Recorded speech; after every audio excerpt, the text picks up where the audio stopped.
Welcome to Breaking Banks.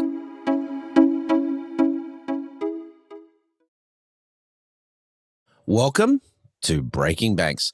This part of the show is sponsored by our friends at Mastercard. It's part of a series we're doing with Mastercard on how they help fintechs, and it's a great opportunity to really look at how fintechs can work in the ecosystem in terms of reimagining the future of finance.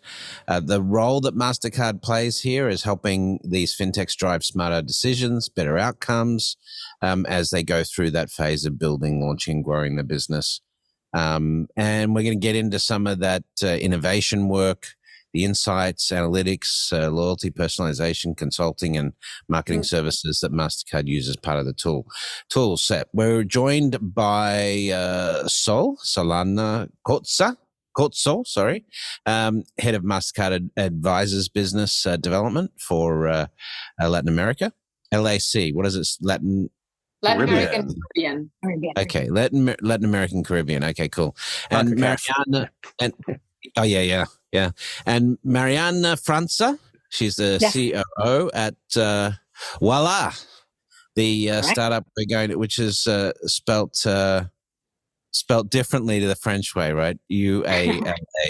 But it's a derivative, yes. Yeah, absolutely. Yeah. No, I get it. It's a localized version. So it's cool actually. So you guys are a fintech that offer you're primarily focused on the unbanked population. You're looking at innovating, and integrating the digital experience with lower cost services and other alternatives. Where are you based, Mariana?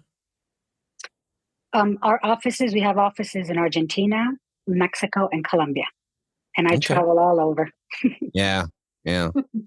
Well, it's my pleasure to welcome you both to this. We're going to get into that. I know you're obviously a Mastercard user, and you've worked with them. I want to get into that. But first of all, we love to dive into fintechs, around the world. We like to learn the founder story.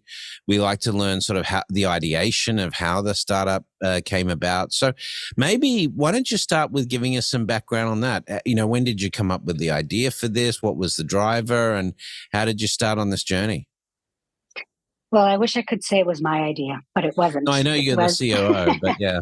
When I talk about you, it's like the royal you. It's the team. Yes, right? There you go. Yes. I love it.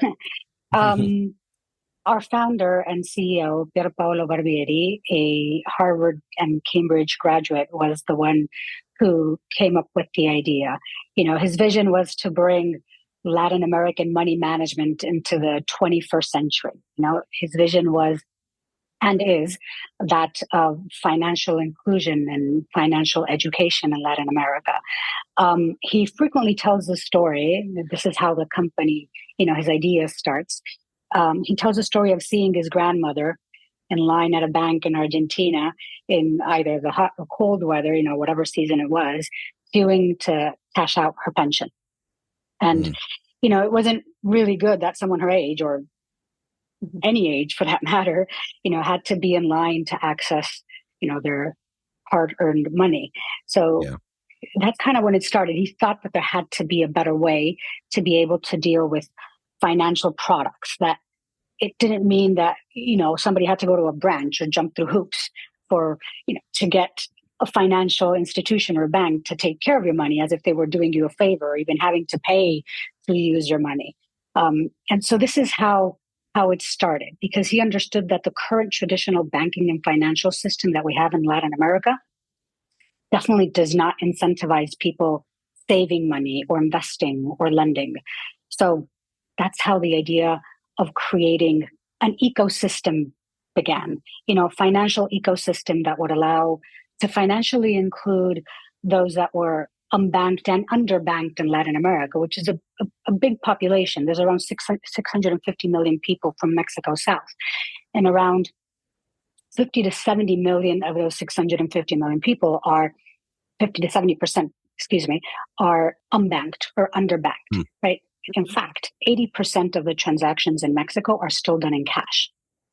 So something had to be done with this, right? Cash is Although, Mhm. having said that, I mean, particularly in Brazil, we've seen PixPay really take off there. Yes. And we just saw the results of Nubank just aired their results. I don't know if you guys saw that. And they've had, I mean, you guys are doing really well. You know, in your Series D, you raised 544 million. So, I mean, I don't want to take away from that, but Latin America is having some really interesting digital sort of money success right now. I think that's the message, right? That is a message. The message is, from when we started, which was 2017, that was when our first prepaid international Mastercard came out in October 2017. That's where the whole idea of helping the unbanked and underbanked started, right? With this first service.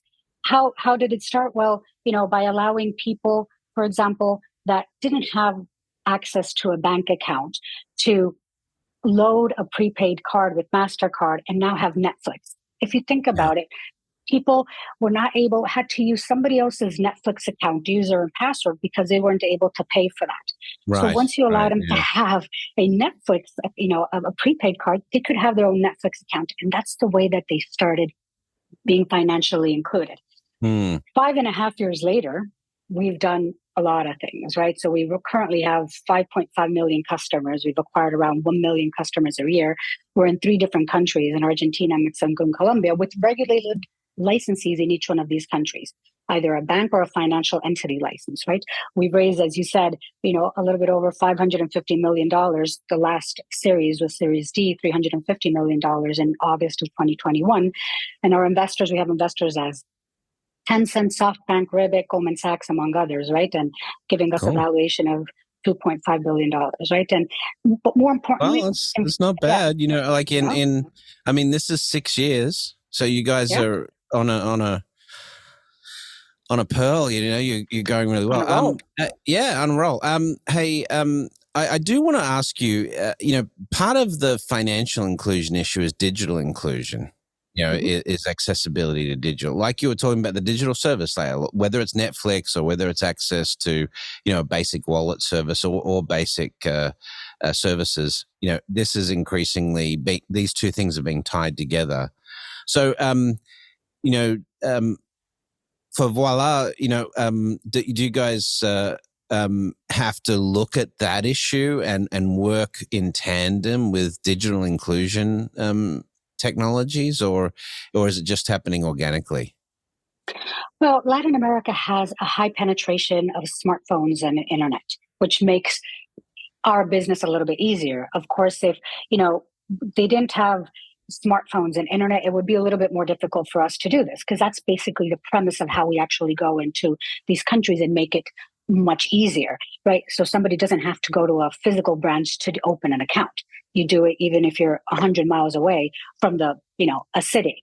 So the fact that there is technology, basic technology in these countries, in addition to a large population of underbanked, is the perfect combination for our product and for our ecosystem to work in Latin America. Yeah, no, I'm just looking at that. There's 2018, it was 80% penetration of smartphones in Argentina, which I wouldn't have expected that, but that's I mean, that also speaks to the fact that smartphones are becoming a lot more affordable, and data access as well. So I want to ask you a question. These guys started off with a prepaid card. And, that was actually something that struck me, because when Movin started, and this was back in 2011 when we started, and we also started on the prepaid rails with MasterCard.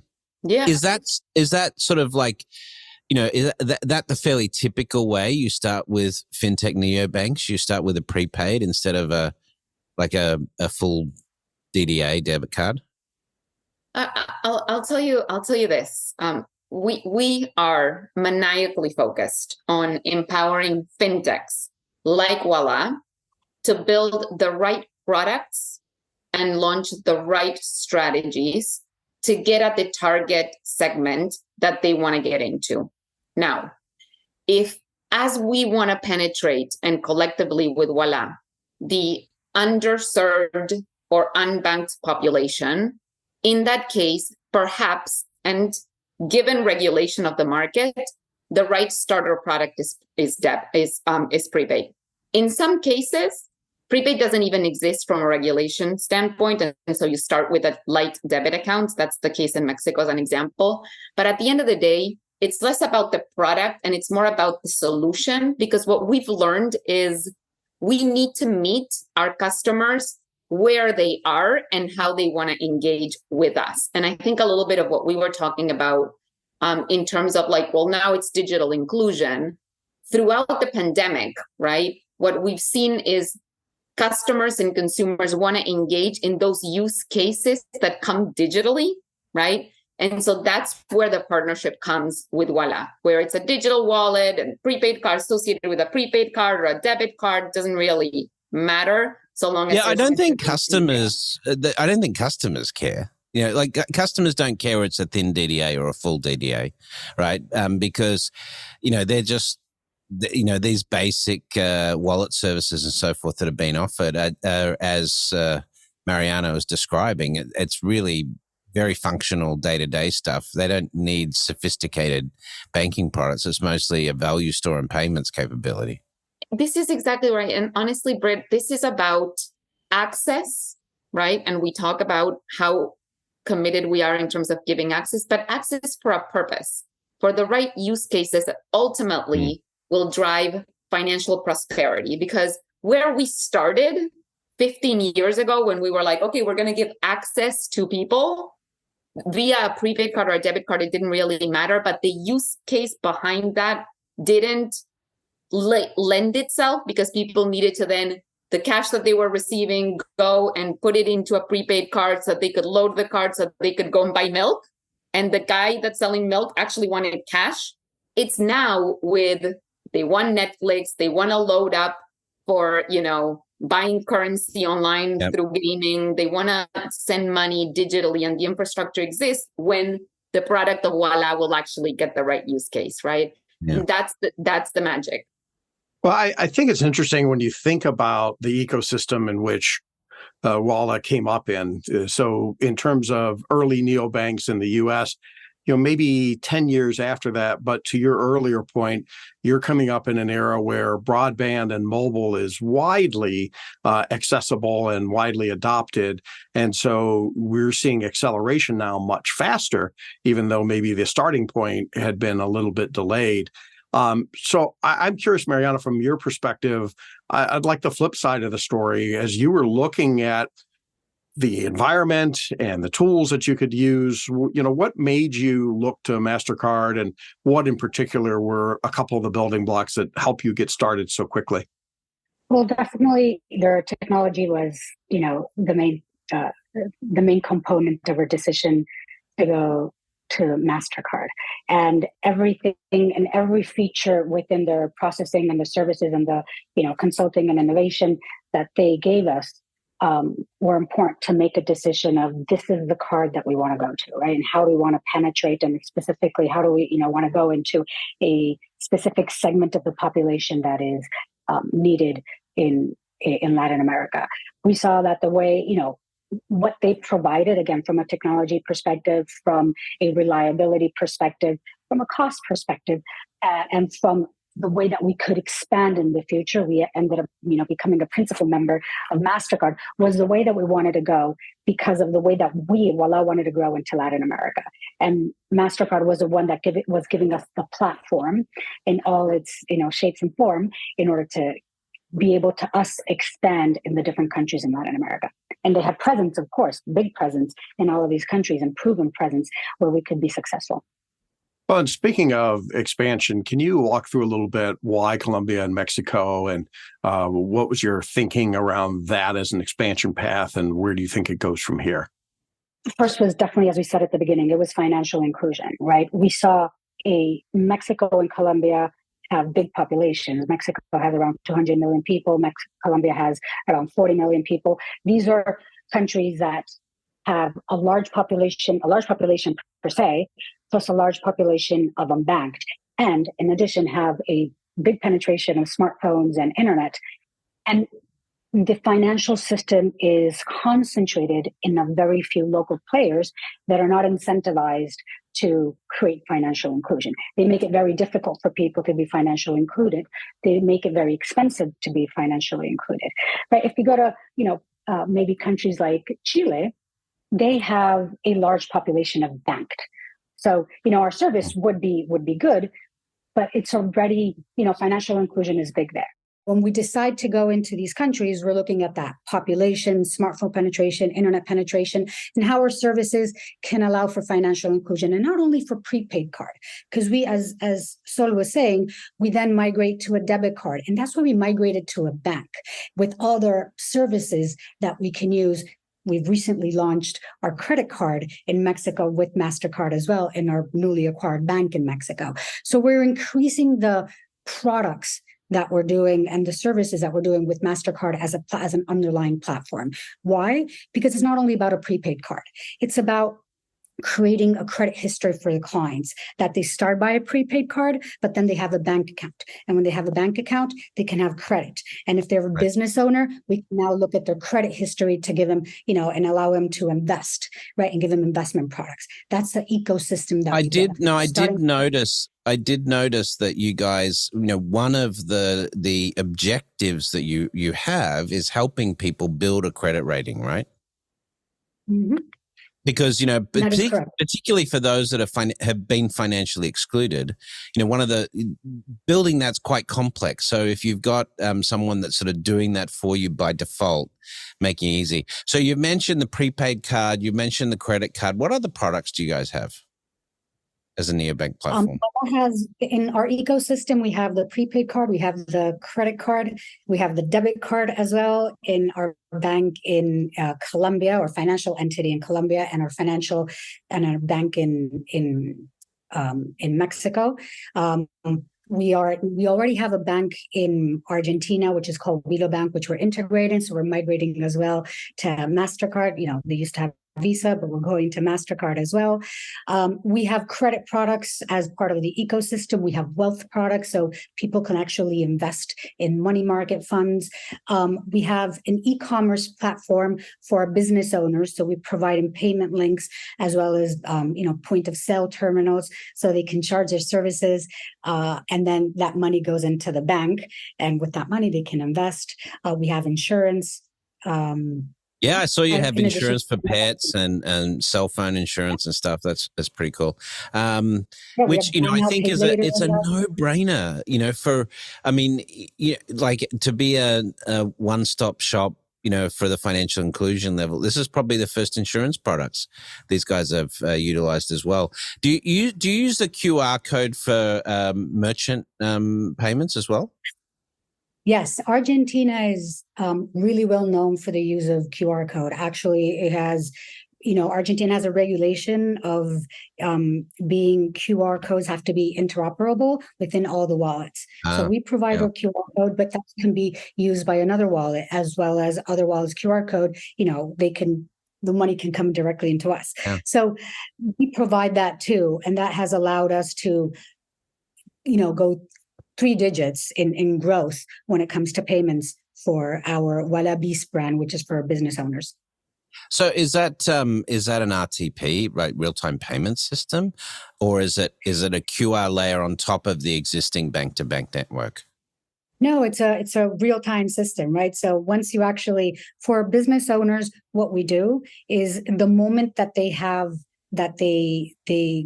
charge their service, they immediately get that money in their bank account or in their prepaid card. JP, did you have a follow-up? Sorry. Well, 2 things as you talk about the banks. One, your bank in Argentina, that's a bank you acquired, right? That is correct. We acquired 2 banks in the past, 2.5 years. We acquired first the bank in Argentina, which is a long process, a regulatory process, right? You first make an offer to buy a bank, and then you go through a regulatory process that you have to be approved. And we got that approved in June of 2022. And then we did another offer to purchase a bank in Mexico, ABC Capital. We actually got that approved May of 2023. Interesting. And then as we just talk about this ecosystem, one other thing about Argentina and really a lot of Latin America, you also have a lot of foreign-owned banks, right? Banks that are coming in from other countries and operating divisions there. I'm curious, I thought you were going to say they have a lot of football. Well, that too. Yeah. Brett, it's everything I can do to stop I know. asking a question about football because I want to come to Argentina and go to a match. Yeah. No, I just... Or Miami. Yeah, or Miami, right, where we can see a pretty good Argentine play. So, no, I'm just curious about the landscape around competing banks. How did that come into play when you started the company, and how's that evolving now that you bought your own bank and you're really adding so many more services, right? You're not just disrupting from a single point of entry any longer. The banking industry in Latin America, in the countries that we're in, but in the rest of Latin America as well, is a very concentrated. In Mexico, you probably have 40 licenses only, banking licenses, right, given by the regulator. In Argentina, I think you have 70, but only probably 25 to 30 that are actually active. The same thing happens in Colombia. So they're very, very, very concentrated. So of course, when the banking industry is concentrated in 3 or 4 players, disrupting that is very, very hard. And there's no incentive to do anything different when it's very concentrated. What we thought is we had to lower the cost. This is why we went into bank. We started by a prepaid, and we started by what we call a payment service provider, which was not regulated as a banking or a financial entity. But we decided to graduate into banking because we know that, and we lower the cost of providing these services by anywhere between 75 and 80% because of the technology that we create, as well as the technology, for example, that Mastercard gives us, right? All of that together, that technology allows us to give those savings to the clients. I would, dare to come up with a traditional bank that currently was able to acquire 5.5 million customers in 5 years, free services, and that they have customers all over the different countries that we have, not specific cities, and that they can open an account in, digitally, even if you're from like the beach or the farm or whatever it is on a Sunday. And not only that. Sol, you want to jump in? No, I was going to say, I think agility is just so important in this case, right? One of the things that we've learned over the years is, fintechs move fast, users move even faster, right? We need to meet the customers and the consumers where they want to be. And we need to make sure that the UX is meeting them where they are and how they want to interact with us, right? From a banking perspective. And as we take them, as Mariana was clearly saying, from accessing to financial prosperity, right? That needs to happen. It needs to happen fast. It needs to happen in the pace in which users are looking for that. And that's why we look to empower partners like the Ualás of the world that are going to help us do that, disrupt and revolutionize sort of the way that we see the world when we interact on whatever we want to do, right? Whether it's split a bill, pay the nanny, send money to the loved ones, etc. This is when we can't imagine a world without the digital way of doing what we used to do in cash. That's when we know we've been successful, right? When we've taken out the friction out of the system and we just can't go back there. I think I think we're seeing this as a pattern emerge. Mariana, I use that exact same line but I talk about WeBank in China. They got 350 million customers now, and that's 8 years. And I'm like, how could you ever build that with a branch network? Like it's just like that's the extreme example. I mean, you guys have obviously done extraordinarily well as well, and it's reflected in your valuation and the growth. And I'm sure that you're about to ramp it up and see more growth. So let me ask you, tell me what it's like for Ualá in 5 years. Oof, in 5 years, if we have, it's going to be north of 25, 30 million, customers. We're going to have most probably new countries. We're going to have new products. Can I specify exactly what? No. And this is why our motto is to not ruin the surprise, and that the best is yet to come, right? But one thing that I can tell you is that we're actually investing, $150 million in the next 18 to 24 months to expand our business in a whole bunch of products. One that we've already done, and we started exactly with Mastercard, is on the side of, for example, with remittances in Mexico, which is a $52 billion industry, right? So we're creating things that will expand the business that we have, that will allow, as Sol was saying, for people outside of Mexico to bring money into Mexico and to loved ones with, the ease of just charging a MasterCard in the US and transferring directly to a MasterCard in Mexico. All right. Well, one thing I just want to sort of close with is a question, and I'll get both of you to comment on this. One of the things we're noticing, this is why I said 5 years, quite specifically, but one of the things we're noticing as a global trend is that more and more reliance is coming onto the app or the wallet versus the plastic. And I know you guys have, integrated, obviously you've got Netflix payments and other stuff integrated into the platform. So I know you get that. But with technologies like Vision Pro and augmented reality and so forth in 5-10 years, it seems like, and with central bank digital currencies and with things like this, seems we're going to be using more of these sort of digital value stores, more than, sort of traditional bank accounts in the way we think about it. So have you guys thought about that at all? What's the nature of like a smart bank account that lives with you, that's responsive, that uses AI and stuff? We like to think about it, again, it might sound cliche, but as an ecosystem. We don't think ourselves as a bank. We think Right. as an ecosystem that uses different type of regulated licensees to provide the financial services that a person needs at a different type in their life. Right? Yeah.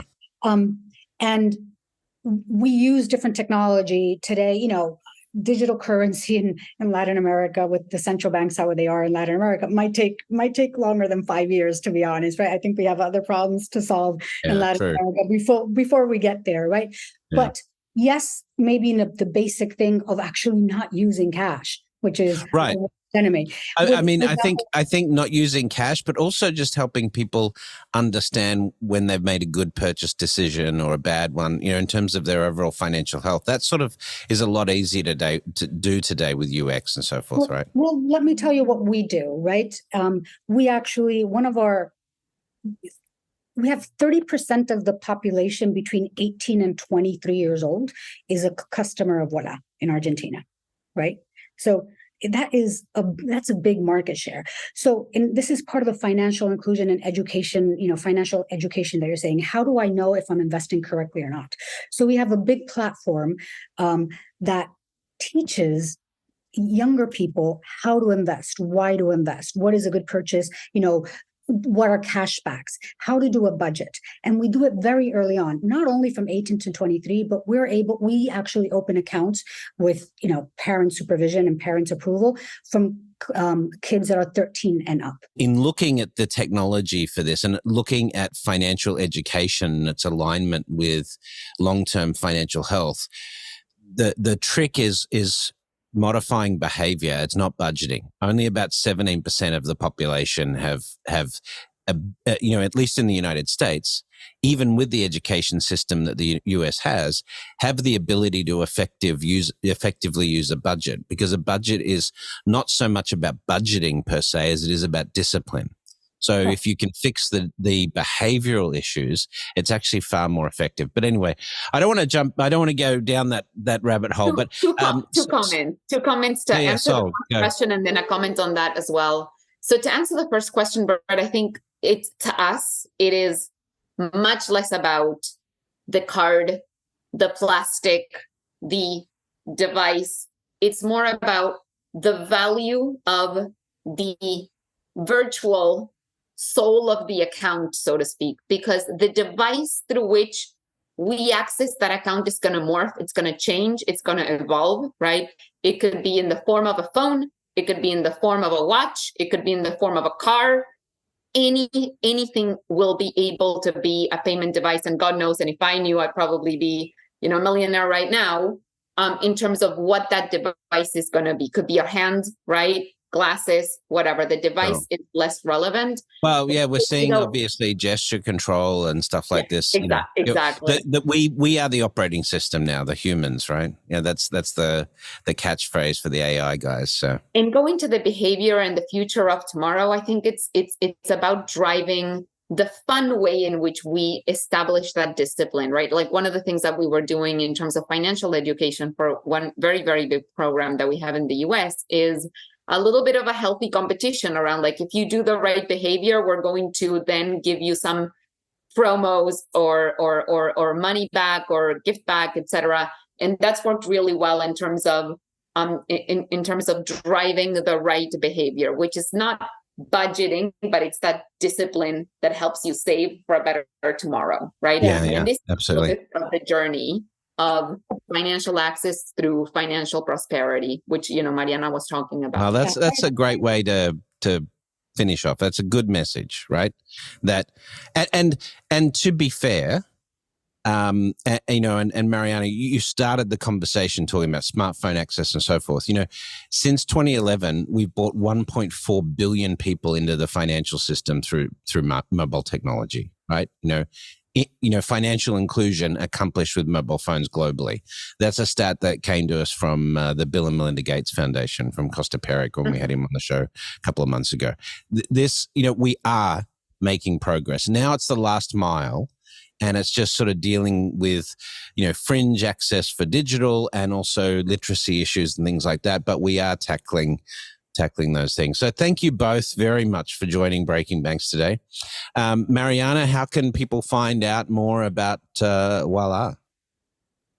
Well, they can definitely go to ualá.com.ar. That is one of the ways to go, and you'll see what our product is. Yeah. And what about social media?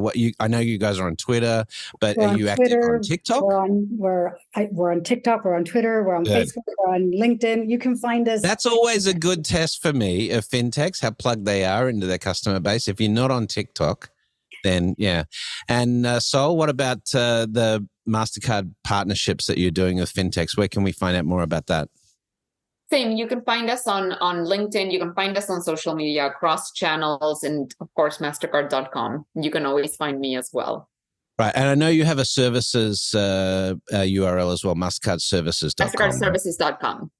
Okay. So if you're a fintech and looking at some of the capabilities that you learned about on the show today, go to check out MastercardServices.com. www before, obviously.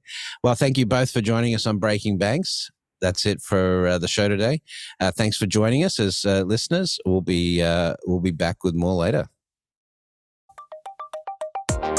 This show is brought to you by Alloy Labs. As much as we love talking on the show, we believe that action is more valuable than talk. Alloy Labs is the industry leader in helping fearless bankers drive exponential growth through collaboration, exclusive partnerships, and powerful network effects that give them an unfair advantage. Learn more at alloylabs.com. Alloy Labs, banking unbound. All right, so we are here in Almaty, Kazakhstan, and I had the opportunity to catch up with one of the local fintechs. In fact, it's a mobile wallet play called Wooppay, and we have the Chief Compliance Officer with us, Yuliya. Yuliya, welcome to Breaking Banks podcast. Thank you for this opportunity.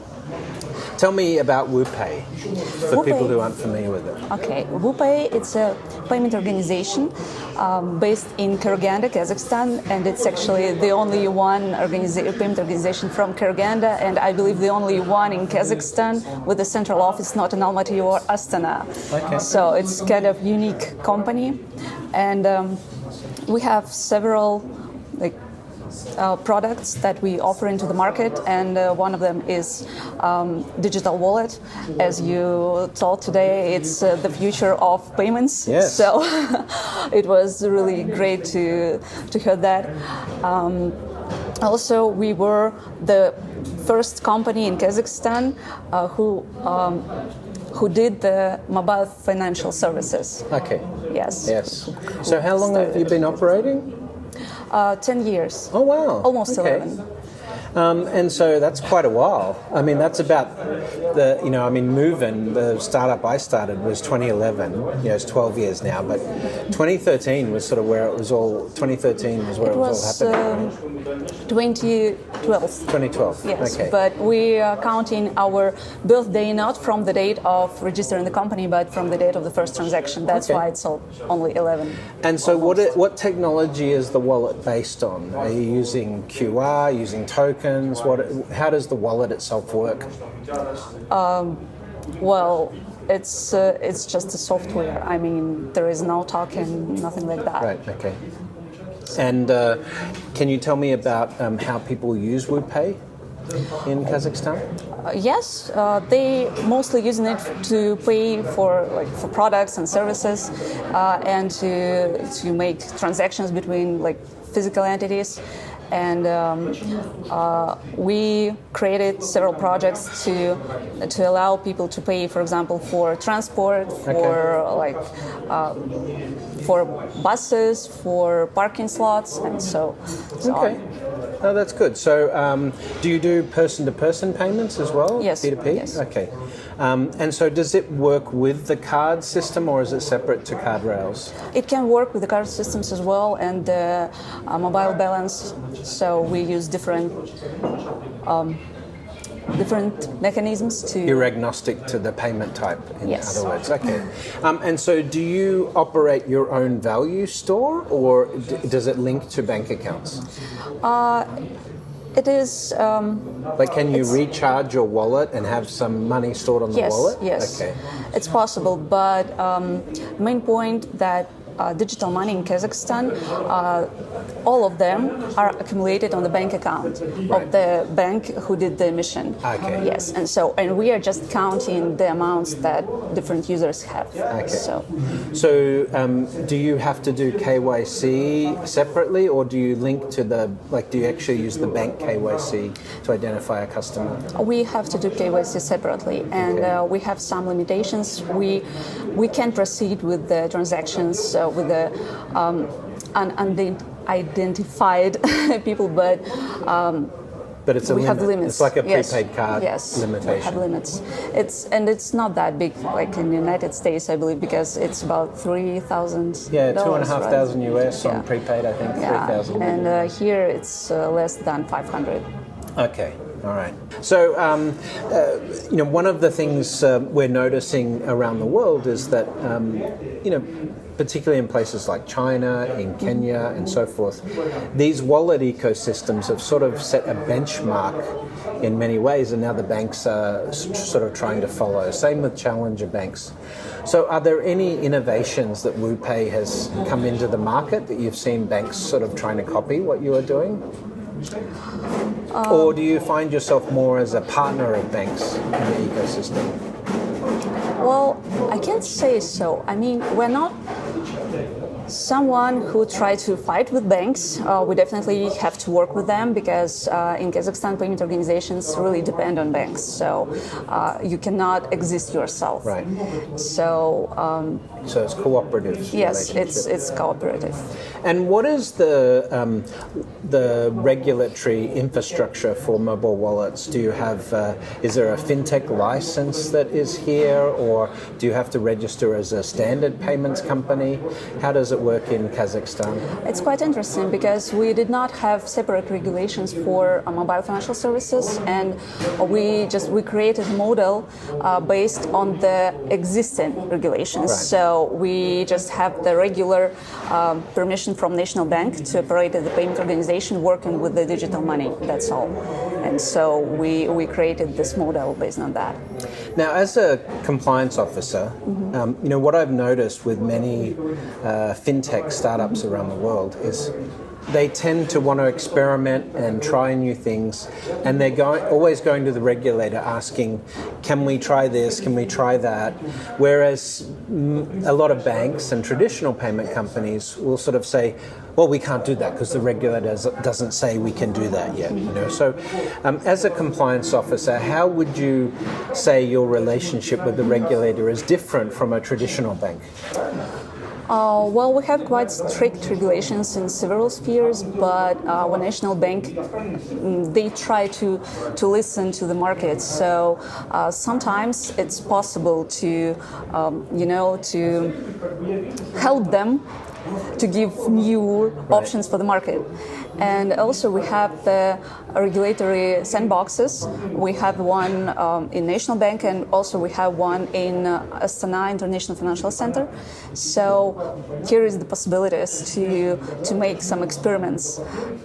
Well, and about regulations in general, so our national bank is ready to reply and to help. So when we have new models, new ideas, we write letters, we arrange meetings, and we discuss this. Well, and then we try. Okay, that's good. So it's more collaborative. And it's my experience. Right, yeah. It's my experience because we have 116 payment organizations operating right now, and I don't think that all of them are using the same ways. Yeah, no, I agree. That's why I asked the question. In terms of technology, not only around the compliance side, but on the fraud side, on the KYC identity side, obviously, as a fintech, you've been able to deploy all of the latest technologies and so forth, and this gives you some advantage.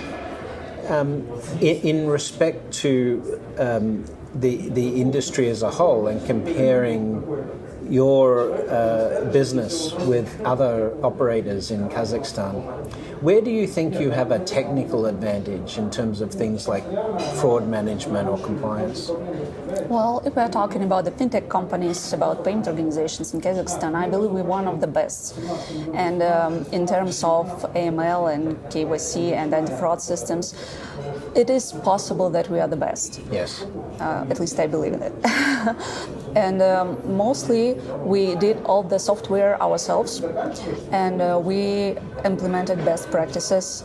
And so I think our advantage is the really great team on the first place, because we invested a lot of money in education of our team and technical stuff and AML officers. So people who created our system, they were really enthusiastic.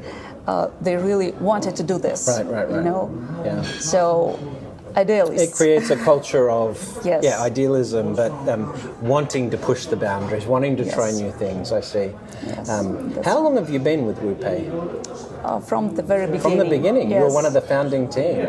I wasn't, but I was employed two weeks later. 2 weeks 2 weeks later. Well, yeah, that's I would call that founding team member myself. And I was a lawyer at the beginning. Really? So 2 months ago, I was chief legal officer, and so, now you're the chief. Well, it makes sense. But also responsible for compliance. Well, yeah. I mean, there's a lot of crossover, right? Yeah. There's a lot of legal elements to that. So. That's interesting. In terms of the fintech ecosystem in Kazakhstan, can you share with us any information about what it's like to be a fintech in Kazakhstan, to attract talent? What is the fintech space like here? Right now, it's a bit complicated question because last several months, I think, and in future, we are facing with the problems or with the barriers right now. But we are trying to fight, and we are doing it in a group, so all together. So a lot of the fintechs working together yes. to try and move the needle. So do you have a fintech association here? Yes, and actually Wooppay was one of the founders. Right. So what? Tell me where the name Wooppay comes from. I don't really know who was the author, but I believe that it was Alexander Doroshenko. Okay, he's the founder? Yes, he's one of the founders. Right. And the meaning was, this whoop condition. Whoop is, whoop? Yes, something like very easy and like cheerful. And so it's whoop condition. Right. Whoop condition, I like it. Yeah. Okay. So we wanted to live in the whoop condition. Right. And I think, it's startup thing at the very beginning when everyone is really, I don't even know, very emotional. Right, and a lot of energy. Yes, a lot of commitment. So. Yeah. It's hard work working for a startup, right? I mean, you guys are a growth company now, you're 10 years old, but in those early days, it's exciting, but it's also tough, right? Yes. Yeah. And so now, what are you hoping for Wooppay to achieve or accomplish in the market? If you look at 5 years or 10 years, what is your hope as a company? I better say about my own hopes. Sure. I do want Wooppay to develop to a very big international company because we have our ideas, we have expertise, so we are really able to do this. Right now we are operating in 3 countries. What are those 3 countries? Uzbekistan and Tajikistan. Okay, and Kazakhstan. Kazakhstan, yes. Okay. It's our main center, right. But we also represent in Uzbekistan and Tajikistan. Good. So I believe that we can do something bigger. And Asia, of course, but then maybe Europe. And what about an exit? Is there an exit on the horizon, or do you want to go list on the IPO at some stage? Well, I'm not the one who shall reply to these questions. All right, no, that's fine. Okay. Well, thank you for joining us and telling us a bit about Wooppay. How can people find out more about your business and what you're doing? It's wooppay.com. It's our website. We have also mobile app, and you can call, you can write. Sure. Check it out, wooppay.com. That's WOOPPAY. Yeah. Wooppay Fintech. Double O, double P. It's important. Double P. All right, get that. All right, thank you, Yuliya, for spending some time with us here in Kazakhstan, telling us about Wooppay. Thank you so much. You're welcome. That's it for this week. If you like the show, make sure to give us a 5-star rating on your favorite podcast platform, or share it with a friend, or share it on social media. We'll see you again next week with more Breaking Banks.